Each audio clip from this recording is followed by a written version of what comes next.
Dulcolax. Good morning. Hey. Good morning. Yeah.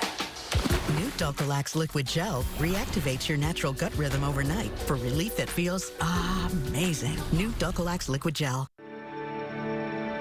Light. It guides our every waking moment. What we do and how we do it. But the amount of light we need can change in an instant. And when it does, you can control it. 3-day blinds. Find the light for your life. Visit 3dayblinds.com to get started.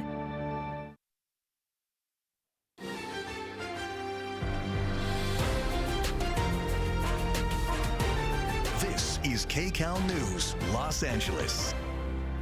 Welcome to KCAL News at 11 on CBS Los Angeles and streaming on CBS News Los Angeles. I'm Jamie Yukas. We do want to get to breaking news right away. A shooting involving LAPD officers. Assignment manager Mark Liu is at the desk with live pictures now from SkyCal. Mark, what's going on? Yeah, that's right. Jamie just got off phone with LAPD media relations downtown. They say it appears the suspect was struck by a bullet and was rushed to the hospital. We also have a live crew on the ground. First, let's go to some live pictures from SkyCal. What you're seeing here is the intersection of Western and 18th in the Harvard Heights area. It was just about 9:15 this morning that LAPD officers started getting 911 calls of a man with a shotgun here pointing it at passing vehicles. It started in the parking lot of the McDonald's. It's right across the street. Then when the LAPD helicopter arrived overhead, that suspect walked right across the street to this intersection here. And the air unit reported seeing that man point the shotgun at the LAPD helicopter itself. So a whole bunch of LAPD officers you see here responded in force. They approached that suspect wielding that shotgun. They said that that suspect did not comply with officers, and they approached to take him into custody.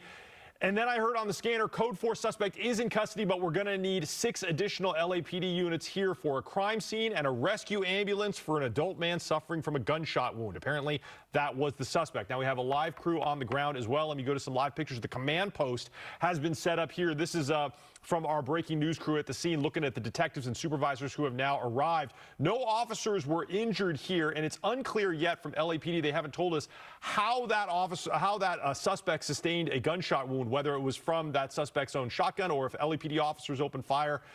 We did not hear those radio codes that we normally hear when officers fire their weapons, but that doesn't mean that it didn't happen. Sometimes that just doesn't get picked up by the scanners here at the desk. Either way, the intersection of 18th and Western is closed for this very large investigation. Whenever there's any sort of a shooting, LAPD sends out a lot of supervisors here. They asked for 4 supervisors to come and help with this investigation. We're waiting for the public information officer to arrive on scene to talk to our breaking news crew. When we get information from that person, we'll definitely let you know. Until then, that's it here from the desk. Jamie, I'll send it back to you. All right, lots going on there, Mark. Thanks. We'll keep checking in. Fire burned through a row of businesses in Harvard Park. Now they've been red tagged this morning. KCAL News reporter Cara Finstrom shows us what these owners are now having to deal with. All of these businesses have been red tagged, which means it's unsafe to go inside. You can see some of the furniture that has been pulled out. There is a furniture shop at the end, a florist, and then if we flip the other way, a cabinetry business. We just spoke with its owner, Pedro Gallegos. He believes the fire may have somehow started in his shop, and he does not have insurance. He says his biggest worry is figuring out how to take care of his customers and his neighbors. At least my customers are going to know that I'm going to take care of them. I'm going to take care of them. I just need time. There's another shop on the other side. They're not going to be able to operate neither. Probably take care of that first. But we'll be all right. Gallegos lives right behind his shop and says there was minor damage to his home, too. He and his wife were awakened by an explosion, then saw the flames. Let's get right to video of the fire. The LAFD says it started at around 2. 121 firefighters battled the flames that jumped between these businesses which share walls. Fire crews put it all out within about 45 minutes. They say fortunately no one was hurt. The owner of the furniture business has 15 employees and doesn't know what's next.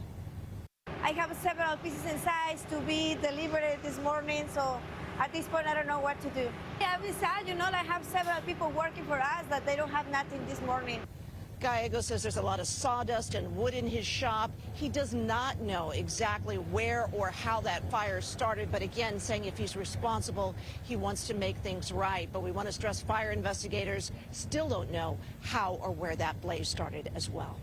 Cara Finstrom, KCAL News. Such a tough situation, Cara. Thank you. There is a 200-acre fire burning near the Grapevine along the 5 freeway, and evacuation warnings are in effect in Lebec. The Fort fire started late last night and has now grown to 220 acres and is just 5% contained. But Kern County Fire told our Rick Montanez at the scene that conditions have drastically improved. Their focus right now is on digging containment lines. That means drivers on the 5, especially the southbound lanes, well, expect some delays as crews are working very near that roadway. A benefit with the sun coming up was all of those fire personnel that were hiking could now see what they were doing. So now they're more effective. We also started to get more air support, air attack, and multiple tankers that are in here. There is no word yet on a cause for this fire. Kern County Fire is investigating. A June gloom start to the day across our region, but sunshine should be on the way very soon. Let's get a check of our next weather forecast with meteorologist Marina Jurka. I feel like this is the time of year where you bundle up in the morning, then you need a tank top by lunchtime, and then you're back in a winter coat when you're going out to dinner. It's all about the skill of layering, right, Jamie? So we are going to be needing those layers again today. But we have a very nice, pleasant warm-up that's going to start as we head into the approaching weekend. But for now, especially our coastal areas, you are going to stay very socked in. And live look at Long Beach, you can see very cloudy skies. And our next weather visible satellite showing much earlier than yesterday a little bit of clearing you can see throughout the Santa Clarita Valley.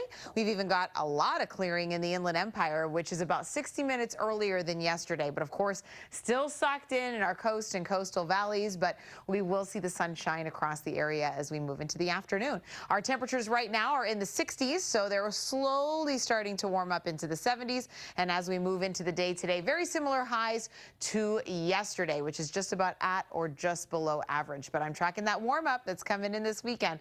That's coming up, Jamie, with your full next weather forecast. I like a warm up. All right, Marina, thank you.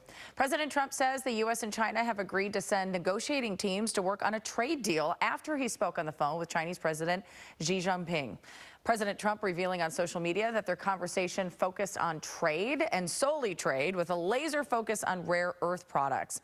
The U.S. recently accused China of not honoring a deal made a month ago, saying rare earth minerals coming from the U.S. and headed into China were supposed to be excluded from a high tariff rate.